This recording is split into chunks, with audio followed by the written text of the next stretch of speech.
ঈদ আনন্দের একটি উৎসব, সেটা হয় রমজানের ঈদ কিংবা কুরবানির ঈদ। আসসালামু আলাইকুম ভিউয়ার্স, আপনারা সবাই কেমন আছেন? ঈদের পর একটি ভিডিও নিয়ে আসলাম আপনাদের জন্য। এটা কিন্তু খুব সাধারণ ভিডিও, কিন্তু আমার কাছে কিন্তু অনেক অসাধারণ লাগে, কারণ এটার মধ্যে অনেক স্মৃতি, অনেক আবেগ, অনেক ভালোবাসা জড়িত থাকে। আমার বাবার বাড়িতে ঈদে বেড়াতে গিয়েছিলাম, আর ওই সময় এই ভিডিওটি করা। এই গাছটা খুব স্মৃতি বিজড়িত কিনা, তাই খুব ভালো লাগে সব সময়।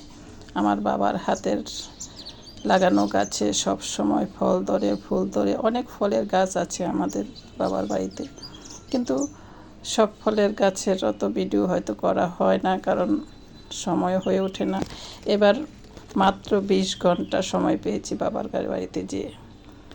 যাই হোক, বিয়ের পর নারীর বাবার বাড়ির বেড়ানোটা অনেক আবেগের, অনেক ভালোবাসার, অনেক সংক্ষিপ্ত সময় হয়। অনেকটা সময় যদিও পাওয়া যায় না, সেটা প্রয়োজনের তাগিদে।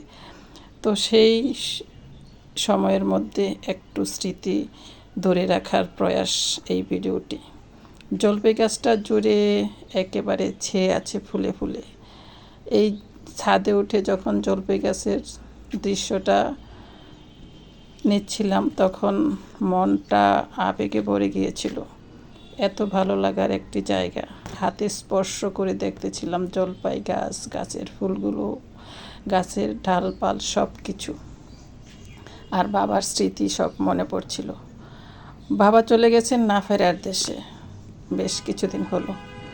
তারপরেও প্রতিটা জায়গায় মনে হয় বাবা একদম জীবন্ত হয়ে আছে। বাবা, তুমি যেখানেই থাকো ভালো থেকো, অনেক ভালো থাকবে, সেটাই আমাদের আশা। সেবারে আমরা দোয়া করি, আল্লাহর দরবারে এটাই প্রার্থনা, তুমি যেখানেই থাকবে অবশ্যই ভালো থাকবে। তারপরে এই ভিডিওটা করে নেওয়ার উদ্দেশ্য দেখুন কিভাবে ফুল হয়েছে। প্রতিটা ডালে, শাখায় শাখায় একদম ভরে গেছে, ছেয়ে গেছে। দেখতেই অসাধারণ লাগছে। গাছের নিচে দাঁড়িয়ে মন ভরে, প্রাণ ভরে নিঃশ্বাস নিচ্ছিলাম। একটা ফ্রেশ বাতাস, ফ্রেশ আবহাওয়া যেন আমার একদম সর্বাঙ্গ ছুঁয়ে যাচ্ছিল। খুব অনুভূতিটা একটু ভাষায় প্রকাশ করতে পারবো না। তারপরও এত ভালো লাগা, কেন এত ভালো লাগে জানি না। আল্লাহ তাআলা হয়তো জন্ম থেকে নারীদের যে জায়গাটাতে বড় হয়, সেই জায়গাটা, প্রতিটা জায়গা, প্রতিটা কোণা, প্রতিটা গাছের স্মৃতি থাকে মনে মনে। সেই অনুভূতিগুলো পাওয়া যায় বিদায়ী সব বাবার বাড়িতে যাওয়ার পরে সব জায়গাগুলোতে এত সুন্দর অনুভূতি হয়। 3 মিনিট 13 সেকেন্ডের আনকাট ভিডিও। তো সবাই ভালো থাকবেন। আল্লাহ।